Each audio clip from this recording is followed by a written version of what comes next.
अक्कलकोटमध्ये आगमन श्री स्वामी समर्थांच्या लीलांचे श्रवण करणे म्हणजे कानांवर अमृतवर्षाव होण्यासारखे आहे. त्यांच्या प्रत्येक लीलामध्ये भक्तांसाठी ज्ञान, भक्ती आणि अध्यात्माचा अमूल्य संदेश दडलेला आहे. कार्तिक महिन्यात श्री स्वामी समर्थ अक्कलकोट येथे आले. त्यावेळी टोल नावाचे एक अधिकारी तेथे नोकरी करत होते. त्यांनी स्वामींना आपल्या घरी येण्याची विनंती केली. त्यावर स्वामी म्हणाले, माझ्यासाठी घर आणि जंगल दोन्ही सारखेच आहेत, परंतु मला अजून दुसरीकडेही जायचे आहे. असे म्हणत स्वामी जवळचे एका ठिकाणी जाऊन बसले. ते सलग 3 दिवस तेथेच बसून राहिले. तेथे राहणारा एक मुस्लिम व्यक्ती 3 दिवसांपासून स्वामींना पाहत होता. त्याला वाटले की हा एखादा साधासुधा भटकणारा माणूस असावा. त्याने स्वामींची थट्टा करण्याचे ठरवले. त्याने चिलीममध्ये फक्त निखारे ठेवले आणि त्यात तंबाखू न टाकता ती स्वामींना दिली. त्याला वाटले की आता या साधूची फजिती होईल. पण आश्चर्य म्हणजे स्वामींनी ती चिलीम हातात घेतली आणि तंबाखू नसतानाही ती सहज ओढू लागले. हे दृश्य पाहून तो मुस्लिम व्यक्ती थक्क झाला. त्याला समजले की हे सामान्य मनुष्य नाहीत. त्याने ही गोष्ट चोलाप्पा यांना सांगितली. चोलाप्पा ताबडतोब स्वामींच्या दर्शनासाठी आले. त्यांनी स्वामींना आपल्या घरी नेले. त्या दिवसापासून चोलाप्पा हे स्वामी समर्थांचे अत्यंत जवळचे आणि निष्ठावान भक्त बनले. विठ्ठलरूप दर्शन हळूहळू स्वामींची कीर्ती सर्वत्र पसरू लागली. दूरदूरहून भक्त अक्कलकोटला येऊ लागले. अक्कलकोटाजवळील एका गावात एक विठ्ठल भक्त राहत होता. तो रोज विठ्ठलाचे भजन करीत असे. स्वामी समर्थांविषयी ऐकून तो त्यांच्या दर्शनासाठी अक्कलकोटला आला. स्वामींचे तेजस्वी रूप पाहताच तो त्यांच्यात सरणी लीन झाला. काही दिवस तो अक्कलकोटमध्ये राहून स्वामींची सेवा करू लागला. एक दिवस तो आपल्या घरी स्वामींचे भजन करत होता. मृदंगाच्या तालावर तो पूर्णपणे भक्ती तल्लीन झाला होता. अचानक त्याला स्वामींच्या जागी साक्षात पांडुरंग विठ्ठल दिसू लागले. विठ्ठलाचे ते दिव्य रूप पाहून तो स्तब्ध झाला.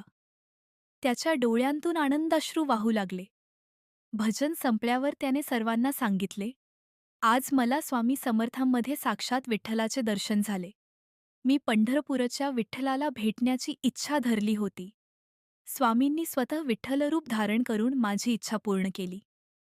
या घटनेमुळे उपस्थित सर्वांची श्रद्धा अधिक दृढ झाली. स्वप्नातील विंचू मुंबईमध्ये विष्णुबुवा नावाचे एक विद्वान व्यक्ती राहत होते. त्यांना वेद आणि शास्त्रांचे मोठे ज्ञान होते. पण त्यांच्याकडे प्रत्यक्ष साधना आणि गुरुकृपेचा अनुभव नव्हता. ज्ञानामुळे त्यांच्यात अहंकार निर्माण झाला होता. अक्कलकोटच्या राजाने त्यांना राजवाड्यात बोलावले. तेथे त्यांनी वेदांवर प्रवचने दिली. स्वामी समर्थांविषयी ऐकून विष्णुबुवा त्यांना भेटण्यासाठी आले. त्यांनी स्वामींसमोर वेद, शास्त्रे आणि तत्त्वज्ञानावर मोठमोठ्या चर्चा केल्या. शेवटी त्यांनी स्वामींना विचारले, ब्रह्मतादात्म्य वृत्ती म्हणजे काय? स्वामी शांत राहिले. उत्तर न मिळाल्यामुळे विष्णुबुवांनी मनात स्वामींना कमी लेखले. त्या रात्री त्यांना एक भयानक स्वप्न पडले. असंख्य मोठे विंचू त्यांच्या सभोवताली जमा झाले होते. त्यातील एका मोठ्या विंचवाने त्यांना दंश केला. भीतीने ते किंचाळत जागे झाले.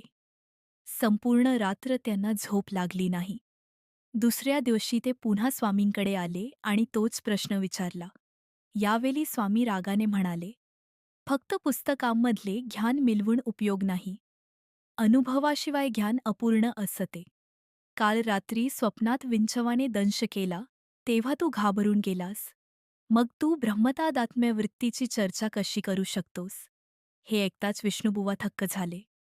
स्वामींना त्यांच्या स्वप्नाची माहिती कशी? त्यांना समजले की स्वामी समर्थ हे सर्वज्ञानी सद्गुरू आहेत. त्यांचा अहंकार नष्ट झाला. ते स्वामींच्या चरणी पडले आणि त्यांचे भक्त बनले. भक्तीचे भोजन एकदा अहमदनगरहून एक ब्राह्मण आणि त्यांची पत्नी स्वामींच्या दर्शनासाठी अक्कलकोटला आले.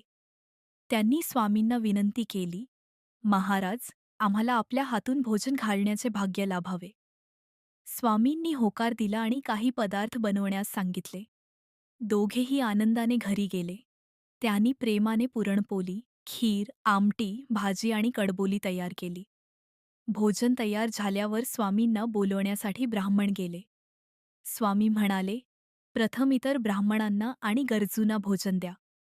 स्वामींच्या आज्ञेनुसार सर्वांना प्रेमाने जेवू घातले. जेवणानंतर फक्त स्वामींसाठी ठेवलेले एक ताट उरले होते. तेवढ्यात 2 उपाशी व्यक्ती तेथे आल्या आणि त्यांनी भोजन मागितले. ब्राह्मण दाम्पत्याने क्षणाचाही विचार न करता स्वामींसाठी ठेवलेले अन्न त्यांना दिले. सर्व अन्न संपले. आता स्वामींना काय वाढायचे? दोघेही खिन्न मनाने स्वामींकडे क्षमा मागण्यासाठी गेले. परंतु ते काही बोलण्याआधीच स्वामी म्हणाले, "भोजन खूप छान होते. खीर स्वादिष्ट होती, पुरणपोळी मऊ होती आणि कडबोली गरमागरम होती." हे ऐकून दोघेही आश्चर्यचकित झाले. स्वामी तर त्यांच्या घरी आलेच नव्हते. मग त्यांना पदार्थांची चव कशी कळली? स्वामी पुढे म्हणाले, "घरी जा, स्वयंपाकघराच्या एका कोपऱ्यात